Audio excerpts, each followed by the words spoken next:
বিসমিল্লাহির রহমানির রহিম। আসসালামু আলাইকুম। জনতা রান্নাঘর থেকে সবাইকে জানাচ্ছি শুভেচ্ছা। আশা করি সবাই ভালো আছেন। আজকে যে রেসিপিটি করব এটা হচ্ছে কোপ্তা কারি। এটা চিকেনের কোপ্তা কারি করব, সেজন্য এখানে আমি আধা কেজি একটু বেশি চিকেন নিয়ে নিয়েছি আর এটি পিস পিস করে নিয়েছি। এটাকে আমি ব্লেন্ড করব, মানে কিমাটা করব। এখানে আমি পুদিনা পাতা, একদম গাছ থেকে তোলা পুদিনা পাতা এক মুঠ দিয়ে দিলাম। পুদিনা পাতা যারা পছন্দ করে তারা অবশ্যই দিবেন। আর এখানে হচ্ছে 4টা কাঁচামরিচ একটু ভেঙে দিয়ে দেই।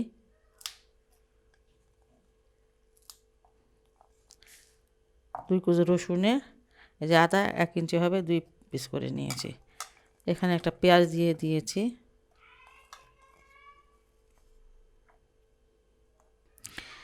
এখানে আধা চামচ শাহি গরম মশলাটা দিয়ে দিলাম। আর এখানে 1/4 চামচ জিরার ভাজা জিরা গুঁড়াটা দিয়ে দিলাম। এটা ব্লেন্ড করে নিব।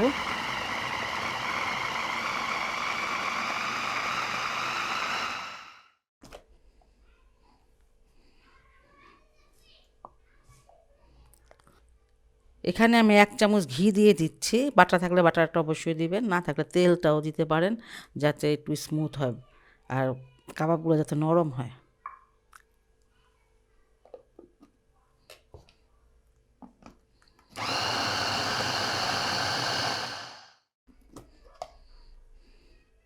আপনারা ইচ্ছা করলে খুব মিহি করতে পারেন, কিন্তু একটু দানা দানাটাই ভালো লাগবে খেতে।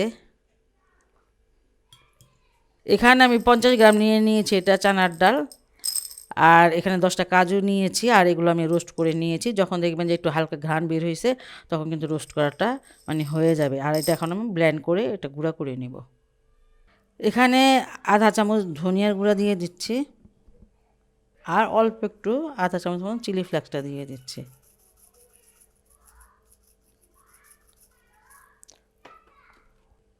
লবণ দিয়ে দিচ্ছি 1 চামচ। বুটের ডাল আর কাজুটাকে আমি ভালো করে ব্লেন্ড করে নিয়েছি। আর কাজুটা যদি দেন, এটা ফ্লেভারটা অনেকটা অনেক অনেক ভালো আসে। যাই হোক, সব কিছু এবার এখন মেখে নেব ভালো করে। বুটের ডাল যদি না থাকে, বেসন থাকলে বেসনটাকে একটু রোস্ট করে নেবেন। খুবই সুন্দর একটা ঘ্রাণ বের হয়ে গেছে এখনই। এই যে ঘিটা দিয়ে দিলাম, 1 চামচ ভরে ঘি নিয়েছিলাম।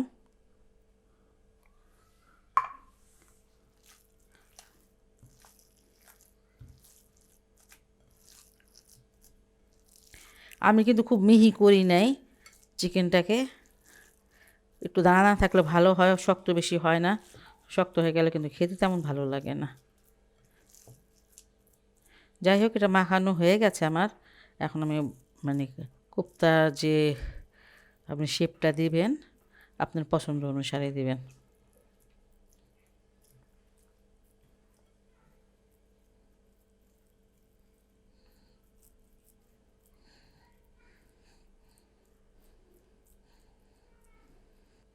এই যে এইটুকু একটু করে আমি বানিয়ে নিলাম, এতটুকু।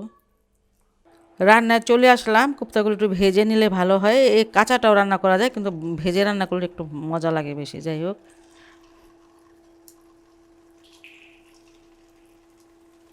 সব কোপ্তাগুলো আমি একসাথে দিয়ে দিলাম। কোপ্তাগুলো আমি প্রায় 2 মিনিটের মতন ভেজে নিলাম, আর এখন এটা উঠিয়ে নিব। অত বেশি শক্ত করে ভাজবেন না, কারণ এটা তো রান্না করব। লাল লাল করে ভাজার কোনো দরকার নাই। পেঁয়াজ দিয়ে দিব। এখানে 1 বাটি পেঁয়াজ আছে, সেটা দিলাম।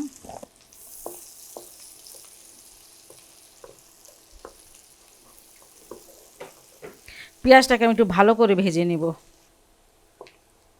একটু লাল লাল করে ভাজতে হবে পেঁয়াজটাকে। যাই হোক, এখন আমি মশলা দিয়ে দিব। আদা রসুনের পেস্ট আছে 2 চামচ, সেটা দিয়ে দিলাম।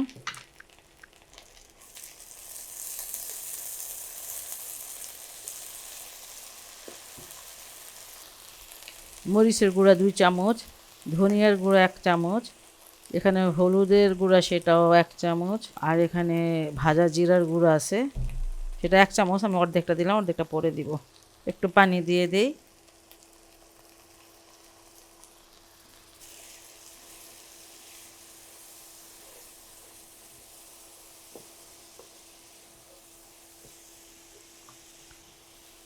লবণ দিয়ে দিলাম স্বাদ মতন, লাগলে পর আর একটু দিব কারণ কোপ্তাতে লবণ আছে।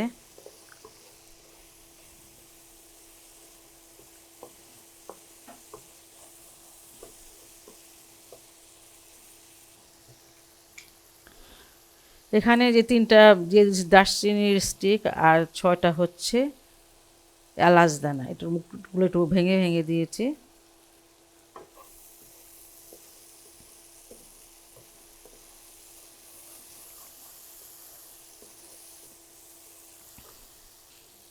এখানে টমেটোর যে পিউরিটা আছে সেটা আমি কিন্তু যে আধা কাপ দিলাম, এটা আমি বাসায় করে নিয়েছি। মশলাটাকে খুব ভালো করে কিন্তু কষিয়ে নিতে হবে প্রথমে। মশলাটাকে আমি খুব ভালো করে কষিয়ে নিয়েছি, প্রায় 6-7 মিনিট কষালাম। আর এখানে আমি এখন দই দিয়ে দিব। দইটা এখানে এই চামচের উঁচা চকরে 4 চামচ দই আছে এখানে।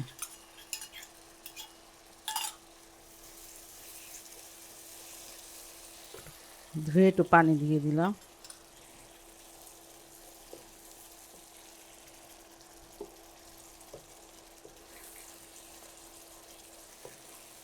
দই দিয়েও বেশ ভালো করে কষিয়ে নিতে হবে কিন্তু।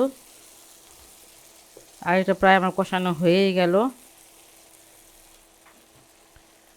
পানি দিয়ে দিব। এখানে আধা কেজি পানি দিয়ে দিলাম।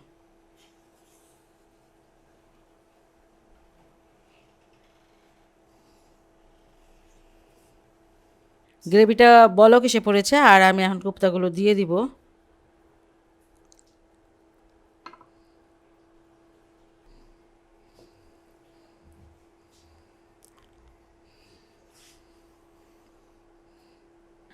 এটা আমি ঢেকে দিচ্ছি 15 থেকে 20 মিনিটের জন্য। আঁচটা কমিয়ে দেবেন এই মুহূর্তে। 20 মিনিট পর আমি আসলাম, মাঝখানে এটা নেড়ে দিয়েছি। আর এখন আমি দিয়ে দিব এই যে আধা টেবিল চামচ জিরার গুঁড়া বাঁচিয়ে রেখেছিলাম সেটা দেবো। এটা কিন্তু ভাজার জিরার গুঁড়া।